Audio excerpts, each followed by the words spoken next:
Welcome to Out in the Sticks, your favorite paranormal podcast. Yes. I'm your host, Shannon. With me, as always, my sister from the same mister, Christina. Hello.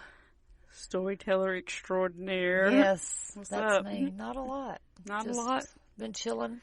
Chilling Playing like a with villain. my dogs. With the dogs. Yeah. I have done shit the last few days. I haven't done much either. I did clean up. I did clean up some of my new puppy's mess this weekend because she can destroy a house. Yeah. But she's a puppy, so. She'll learn. Oh yeah, She'll learn. she'll get there. And if she doesn't, then you just have a messy house for the rest of your guess life, so. whatever. Or the rest, whatever. It'll be what it is. So before we get started, we do read all of our reviews on air. So let's get started with, I'm going to read one this week from JK334. Hey, JK. It's a 5-star review. Yay. I love listening to this podcast. You have Christina, the paranormal expert, trying to explain the stories to Shannon, who tends to be skeptical of it all. It's so relatable and entertaining. Would give it 10 stars if I could. Oh, thank you. Thanks, JK. We love you. Thanks Yes, for we do. listening. Thank you you. for listening. We appreciate you greatly.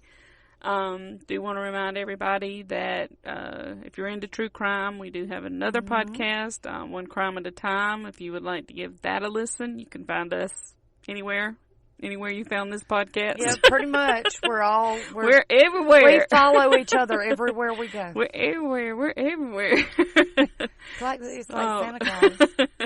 So, also, if you would like to email us any ghost stories or any suggestions for topics, you can email us at outinthestickspod@gmail.com. We're on Twitter and Instagram at OITS_podcast on both of those. So you can hit us up there. Hit it at us. Hit it at us. You can hit it at us there. Either way you want to say it, it's cool. Hit us up or hit it at us, whatever. Yeah. Just throw it at us if you want to. whatever you're feeling at the moment. Yes. But we would love to hear from you guys. Yes, so, without further ado, I'm going to turn it over to Christina. What you want to tell us about? Well, we are going to go to Montana tonight. And we're going to go to the Montana Territorial Prison in Deer Lodge, Montana. Oh, I know why you're doing this one. You do. Go listen to our true crime podcast and you'll figure that out. We've had a couple of cases about Deer Lodge, Like, one of them Montana. a well-known case about Deer Lodge. Yeah. So, in 1867, U.S. Congress allotted $40,000 in 1867 money, which was a lot of money. Yeah, that was a lot of money. That'd be like $3 trillion today. Yes, it'd be a lot. Like $3 trillion, like in the millions. $357. Like in the hundreds of millions or something like that. $3,375,968.46. That's like very exact. Well, I like to be exact. Okay, good for you. Now, this $40,000 was allotted for use in construction of a prison in the Montana Territory to try and help address the lawlessness. Okay, well, there's a lot of lawlessness going on during that time, I'm assuming. Yes. Now, construction on the prison began in 1870. Okay. Now, it was originally meant to be a 3-tier prison, which means 3-story, Why didn't they just say 3 stories? Because tier sounds more sophisticated. Tier is more better. It's more better. It's more better. Yes. Okay. But because of the cost and labor being hard to find, it ended up being just 1 tier or story. Like, fuck it. I don't want to do this shit. Hell, I can't climb up there.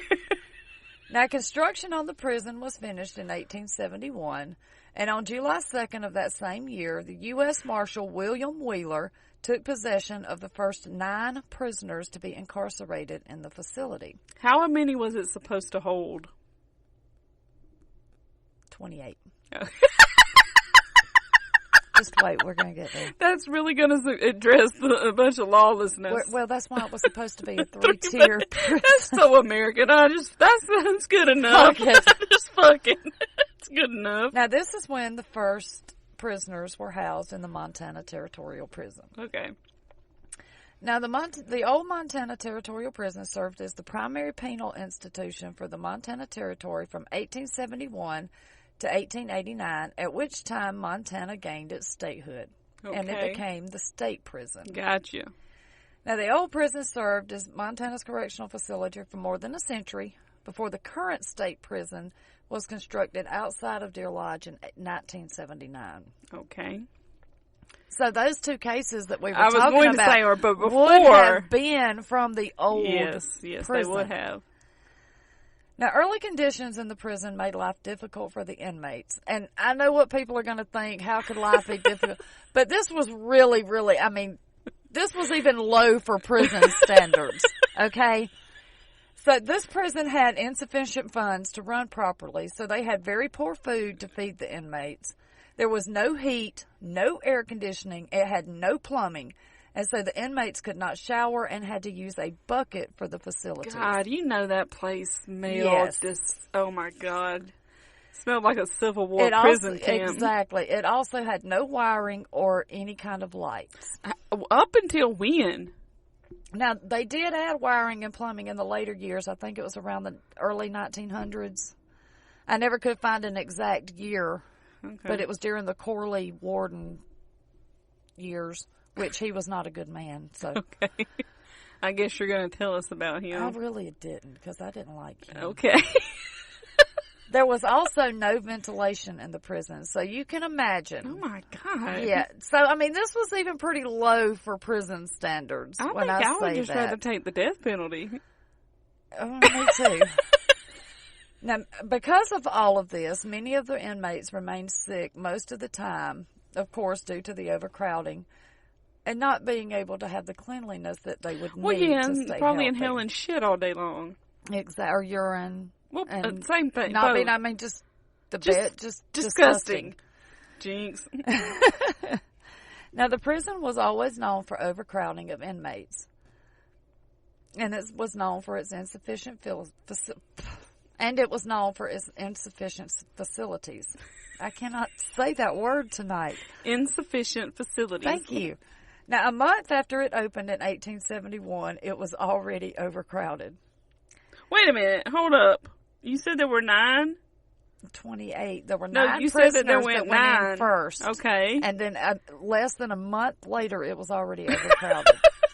Well, duh, because it was supposed to be 3. It's supposed to be triple the size. Exactly. Okay. Now, this overcrowding persisted throughout the territorial years and peaked in 1885. Now, at this time, the prison only had 28 cells, but had 120 inmates. What? This means that there were 4 inmates to each 6x8 cell. Oh my gosh. Inmates were even made to camp out on the prison grounds because there was no room inside the prison.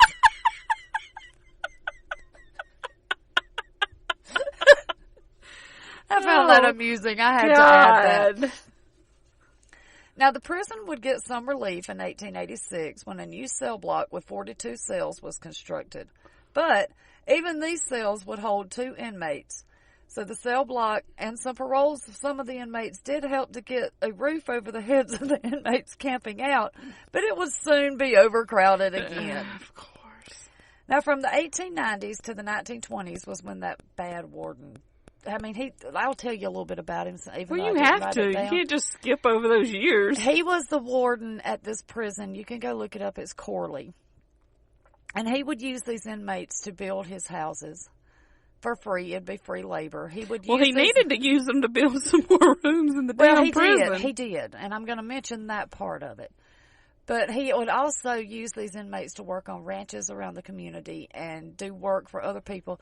He would use these inmates as like servers and all for his private parties. And he actually started making money off of these inmates and became a very wealthy man. He sounds like the warden at Shawshank. Maybe that's where they got the idea. Have you ever thought about it? He was based on this guy. And he was not good to the prisoners. He was the one that built the hole, which would be solitary confinement. He was just not a very nice person. You've already got it pretty damn shitty, and then you're going to be thrown in a shitty hole? Yeah. I mean, look, and dude. then more or less just abused, even after you already don't have a toilet to use. You don't have a that's shower fucked to up. use. Now, they did install a shower with 3 shower heads later on, so the prisoners would have to line up, go under one shower head to wet themselves, soap up under the second one, and then rinse off under the third one. And it would be like an assembly line of shower. But at least they did get some kind of shower. I guess. But how good of a shower could that really be? I mean, I know they're prisoners and all, but Still, people, they're come human on. beings. They're still human beings, even though they're prisoners. I mean, Jesus. I mean, if you take a dog into somewhere because they've bitten somebody, they're not treated this Yeah, bad. for real. Yeah, they're just put down. Well, no, I mean they're put in a clean pen, fed twice a day. I bet they weren't back in 1885. But I'm just saying. I'm just saying, too. No, in 1885, people didn't own dogs. I don't think, did they? Sure Did people they did. own dogs back then? No, or just one just show up and they just called it theirs? You're asking did people actually go purchase dogs? I guess I'm No, that okay. did not happen. That's what I was thinking. Did they actually go out and say, "Oh, I'm going to go get a dog"? I have no clue if that's don't true either. or I'm gonna have not, to but I find would out. imagine that I'm it gonna have is. to find You know, out. rich people were buying dogs. Oh yeah, those little purse dogs. Yeah. I hate those ankle biters. I don't like dogs like that. For people that do, it's fine. Whatever. Go ahead. Anyway, We're getting way off track. I don't even remember how we got here. now, from the 1890s to the 1920s was when the prison would see most of the construction that would give it an occupancy of over 500 inmates. And all of this was built using the inmates as labor, which was the core lead that's warden. okay. I don't have a problem with that. I don't as either, long as because they're not one, it gets them out of those cells. Yeah. It gives them something to do. that I don't have a problem with. But, you know, they're human. They're still, even though they're prisoners, they're human beings. Yeah, but you I mean, know. I don't have a problem with using them to build. No, I don't prisons. either. I don't either. Now, over the years, the prison witnessed many escape attempts by inmates. Some would make it out only to be returned. Others never made it out during their attempt. What happened to them? They were either put back in their cell or they were sent out in a box. Oh. What kind of box? Like, pine was box. it like one of those big boxes that looks like That a holds birthday body. present? That holds a body. And they just, when they get out, they pop out. It's me! Stupid. Now, some of these escape attempts would result in the death of several guards and inmates, and injuries to others. Perhaps the most notorious episode at the prison was the 1959 riot. Now, during this riot, the prison was under inmate control for 36 hours. Oh, I thought you were going to say days. 36 hours is still a long time for it to be under inmate control. Days. Now, the riot got so bad that it led to the Montana National Guard being dispatched. The Guard was dispatched after Deputy Warden Ted Roth was killed, and several guards and inmates were also taken hostage. The riot finally ended after an anti-tank bazooka and Thompson submachine gun were fired at Cell Block 1, which allowed the National Guard to rush and enter the prison, regaining control. What? An anti-tank bazooka. Okay. A gun, like on a Like tank a bazooka, gun. a tank, like a tank cannon? Yes. A bazooka. They fired it at the prison. Now, during all this chaos, riot instigator Jerry Miles killed his accomplice Lee Smart and then took his own life. Fucking Jerry. Several people were killed during this riot and many others were injured. The buildings themselves still hold the scars made by the bazooka blast and the gunfire. They couldn't get a little paint and Apparently touch that not, up. because it gives it character. You see what we'll do if you do that shit again? Touch that up at least. So now, with the deaths of many convicts and with the death of many convicts and staff over the years, many believe the old prison to be haunted. Now, records show that as many inmates died in the hole as did on the gallows, and people say that some of these inmates are still at the prison. The ones in the hole or the gallows? Or both? Both. Okay. Now, some of the phenomena include strange sounds, people being touched, shadows, and much more. The same shit. Same Pretty old much, shit. yeah. Now, some people have reported feeling an unexplained cold in certain areas, while others have Maybe it's where that big hole from the bazookas in the wall. It is Montana. It gets cold up there. True. While others have reported a sudden feeling of dread. Well, you're in a prison where people died. So that I can kind of that's nothing. Play off, That's nothing. Other than you're feeling bad because you're in an old place where people used to have to shit in buckets. And, pretty much were tortured. So every day you're going to day feel out. bad. There's a bad energy, There's a bad energy in that you're place. You're going to feel like shit. You're going to feel shitty about it. Whether there's ghosts there or not, there's going to be a horrible energy to that place. You're going to feel bad about it. Of what happened there.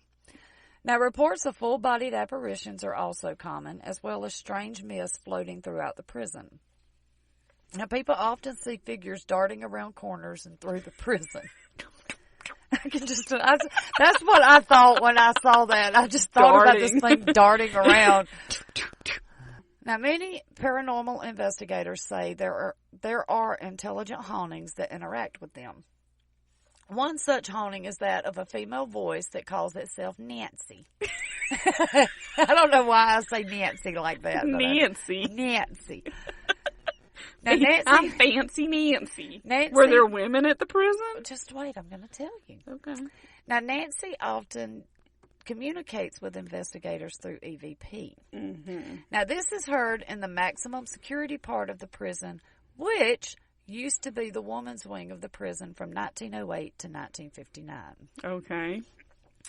Now, investigators also claim that something in solitary confinement tries to attack people, which really I can't blame it if it's down there.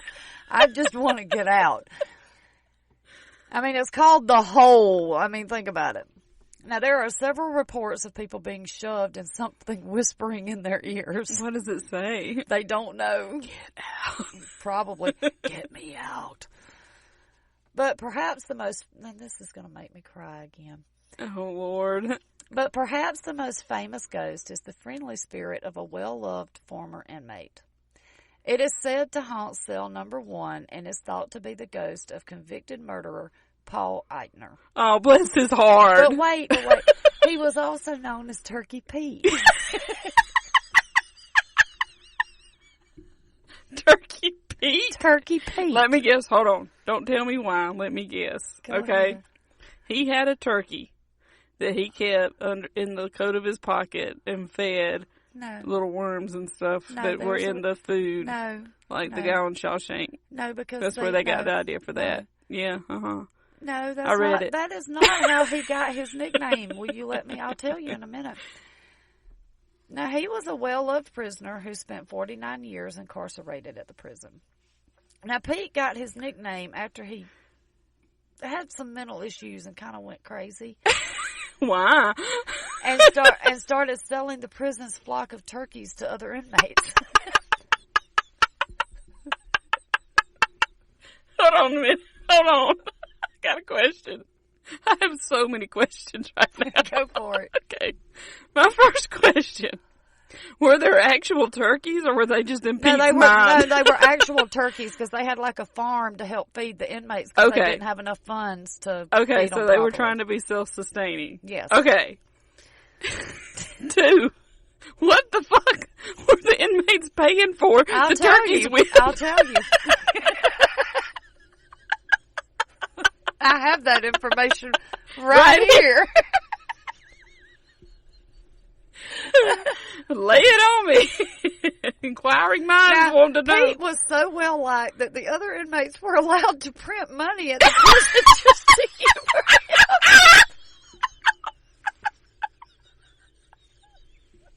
Hold on. Wait a minute.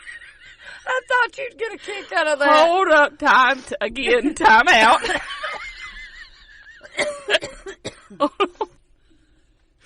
So they were allowed to print, was it like Monopoly money? No, Did it money. look like? And so they were allowed just because. Just to humor Turkey Pete. They were allowed to counterfeit because they liked money. him so much. Because Is there any way that Pete had it? He had this all figured out. He wasn't crazy at all, but actually he was a fucking genius. I'm thinking the same thing. Because later on, according to Pete, he bought the prison and paid the guards' salaries, so everyone just went along with him.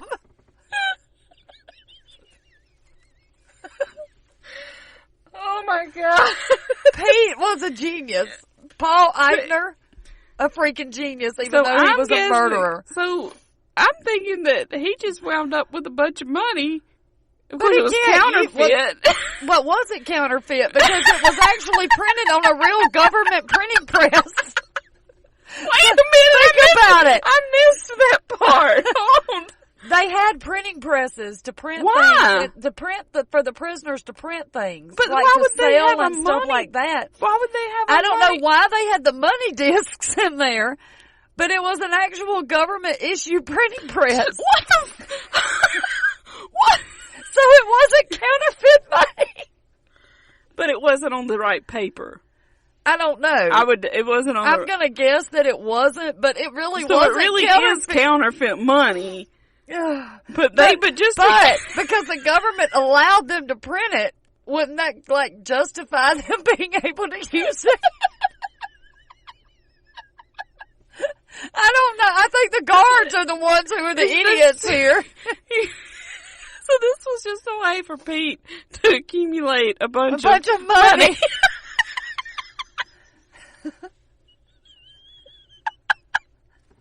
Wow. You're a genius, dude.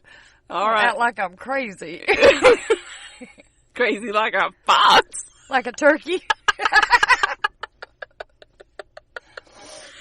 Wow. Oh, that's an amazing story. Now you know why it made me cry. Oh, that's amazing.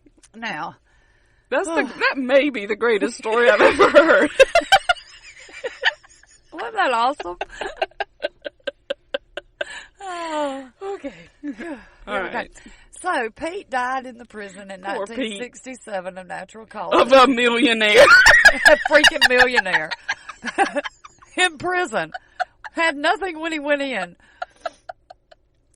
Now, his was the only funeral ever held by the Montana prison system. Oh. So. Well, that's because he paid them all. Hey, have that big extravagant funeral. So, if you're feeling up to it and would like to visit Montana, go book a ghost tour or an overnight ghost hunt and see if you run into some of the former inmates of the old Montana Territorial Prison. So, it's still standing there. They don't use it. It's a museum now. But they don't use it, but you can. Not as a prison, no. But you can stay there? You can go in it and do an overnight ghost hunt, or you can just do a ghost tour, or you can do a historical tour because it's a museum. Oh, okay. Gotcha. So they have all kinds of different things. I mean, it's worth it for the historical factor alone. Please tell me that they have some Turkey Pete money in there. Oh, God, that would be awesome. I don't know, but I will find out, and I will let you know. Please, dear God, tell me they've got Turkey Pete money in that museum. They should sell in the gift shop Turkey Pete money. I bet it's got a turkey head on it instead of presidents. It's got Pete on it. It's got Pete on it because that was the most genius man ever. Hey, the guy that we talked about on One Crime this week, you should take some lessons from this guy. Oh, my gosh. Oh, that's amazing. I thought you'd like that story. That's the greatest. Oh, my gosh. It's so good. I started not to tell that story. What? What do you mean you started not to tell and I was like, no, this is just too good not to tell. Are you crazy? So that's the story of the Montana Territorial Prison. And the reason that I did it was because we had it come up in two cases almost right back to back on our other podcast. That may be tied together. That may be tied together. And so I'm like, well, I'm going to look this prison up, and it just so happened to supposedly be haunted. So well, there you go. I talked about it. Everything works out. It does. Even for Turkey Pete. Everything came up great for Turkey Pete. Turkey Pete. Oh, poor Turkey. So would he get offended if someone called him Old Turkey? Probably, because that's not his name. But his nickname's Turkey Pete. But he, well, that's Old Turkey Pete. Why I would you, call him Old Turkey Pete. Why'd you want to throw the old in there? I don't know. Gosh, It just sounds so right. insulting. It just sounds right. I mean, damn. Why would you call him Turkey Pete? Just call him Paul. His name's not even Pete. It's Paul. Where the hell did Pete come from? Just slam. It just sounded better than Turkey Paul. It does sound better than Turkey Paul. Well, Turkey Paul. Turkey Paul. No. Turkey Pete. Steve? No. Pete. Turkey Pete. I mean, what the hell? What's his name? Peter Paul? It might have been Peter Paul Eitner. Okay, well, that was a great story. It was. So thank you for sharing. See, I left that one to the end because I just knew that would close it out great. All right. Well, like we said, guys, if you into true crime, go listen to One Crime at a Time. Yes. Please send us your ghost stories, story suggestions, anything that you have that you would like to share with us. You can email us outinthestickspod@gmail.com. Yes.